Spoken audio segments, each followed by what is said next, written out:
श्री स्वामी समर्थ. नमस्कार मित्रांनो, माझ्या यूट्यूब चॅनलवरती तुमचं मनापासून खूप खूप स्वागत आहे आणि स्वामींचा कृपा आशीर्वाद प्राप्त करून घेण्यासाठी कमेंट बॉक्समध्ये श्री स्वामी समर्थ लिहा आणि आजच्या या नवीन व्हिडिओला सुरुवात करूया. लग्नानंतर सासरी निघालेल्या मुलीला आई वडिलांसह सर्वजण आनंदी आणि वैवाहिक जीवनासाठी आशीर्वाद देतात.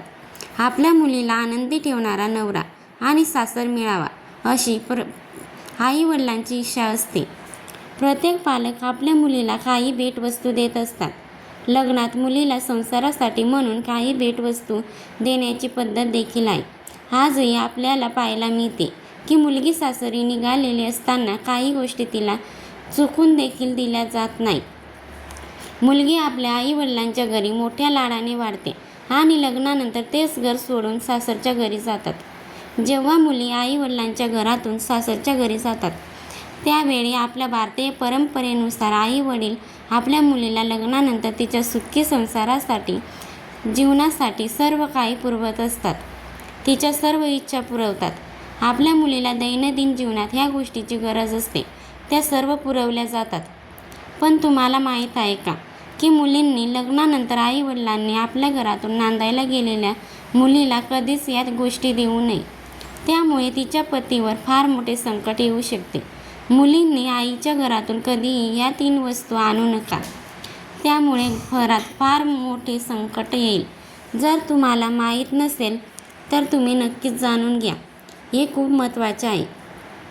कारण अनेक वेळा आपण आपल्या मुलींना अशा अनेक गोष्टी आनंदाने देत असतो, परंतु त्यामागे काही वास्तुशास्त्राचे कारण असतं. ते आपल्याला माहीत नसतात. जे देणे खूप अशुभ मानले जाते. हिंदू धर्मानुसार व शास्त्रानुसार अनेक रीतीनुसार मुलीच्या लग्नात चुकीच्या गोष्टी केल्या जातात आणि त्यामुळे तिच्या कुटुंबात अशांतता असते. मुलीच्या लग्नावर ही कधीकधी त्याचा परिणाम होतो. शेवटी अशा कोणत्या गोष्टी आहेत ज्या मुलींनी लग्नानंतर आई वडिलांच्या घरून कधीच आणू नयेत याची माहिती आज आपण पाहणार आहोत. नंबर 1. झाडू. शास्त्रामध्ये सांगितले जाते की झाडूमध्ये माता लक्ष्मी वास करते, पण मुलीला सासरी पाठवताना झाडू देऊ नये असं मानलं जातं की तुम्ही मुलीला सासरी झाडू देऊन पाठवलं तर तिचा आनंद हिरावून घेतला जातो. त्यामुळे मुलीला तिचा संसार कधीच सुखाचा राहत नाही. ती दुःखाने भरलेली असते असे मानले जाते. नंबर 2.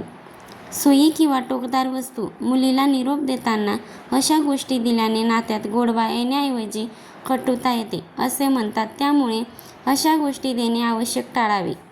नंबर 3. गॅस किंवा टो. लग्नानंतर स्वयंपाकाचा विधी केला जातो. मुलीने तिच्या माहेरहून दिलेला गॅस किंवा शेगडी वापरावी अशी अनेक पालकांची इच्छा असते. म्हणून आपल्या मुलीला निरोप देताना तिला स्टो दिला जातो, पण हे अजिबात करू नये. शास्त्रानुसार नवी व्यवहारी वधूने माहेरच्या घरातून चूल घेऊन सासरच्या घरी प्रवेश केला तर त्याचा थेट परिणाम त्या घरातील गृहस्थावर होतो. असं केल्याने नवीन वधू व नवीन कुटुंबात जेव्हा ती प्रवेश करेल तेव्हा तिचं घर पूर्णपणे वेगळं करेल असं मानलं जातं. हे अजिबात चांगले मानले जात नाही. त्यामुळे तुमच्या मुलींना निरोप देताना त्यांना गॅसची शेगडी देण्याऐवजी स्वयंपाकघराशी संबंधित इतर वस्तू द्या. कारण गॅस आणि शेगडी हे अग्नीशी संबंधित आहे. म्हणजे आग आणि अग्नी म्हणजेच वाद आणि विवाद. यामुळे नात्यांमध्ये कटुता निर्माण होते. नंबर 4. मीठ. मीठाचे काम असते जेवणामध्ये. खारटपणा आणण्यासाठी जेव्हा मुली लग्नानंतर त्यांच्या माहेरच्या घरातून सासरच्या घरी जातात त्यांचा धर्म अर्थ काय असावा तर नवीन घरात प्रवेश करताना सगळ्यांना सोबत घेऊन त्याच्याशी जे काही नातं जोडलं असेल त्यामध्ये गोडवा निर्माण करेल.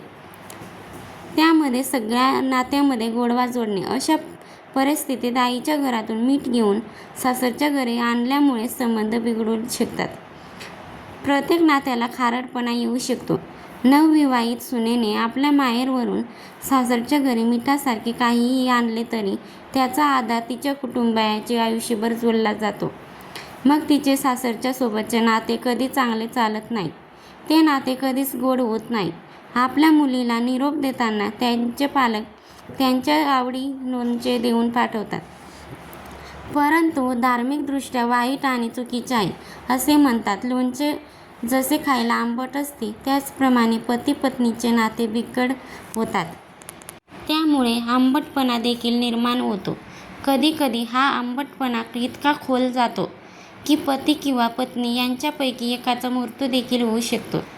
त्यामुळे मुलींना निरोप देताना त्यांना कधीही लोणचे देऊ नका, याची मात्र काळजी घ्या.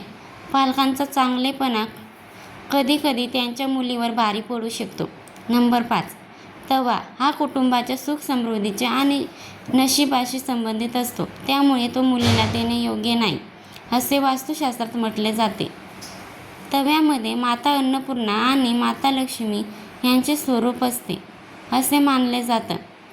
काही लोकांच्या मते तेव्हा ते उष्णतेचे प्रतीक आहे आणि ते सासरच्या घरात नववधूसाठी अडचणी निर्माण करू शकते. त्यामुळे ते भेटवस्तू म्हणून टाळले पाहिजे. तर काही लोक तवा देणे देखील शुभ मानत नाही. त्यामुळे मुलीला तवा देऊ नये असं सांगतात आणि मुलगी सासरी निघालेली असताना तिला पिठाची चाळणी देखील देऊ नये असं म्हणतात. संक्रांतीच्या दिवशी आई आपल्या मुलीला काहीतरी गिफ्ट देते. त्यामध्ये बऱ्याच काही गोष्टींचा समावेश असतो.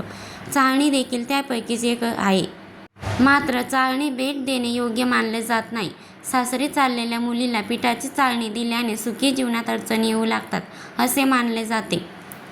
आपल्या मुलीला फिल्टर देखील देऊ नका. पालकांनी आपल्या मुलीच्या लग्नात भेट म्हणून कधीही फिल्टर देऊ नयेत.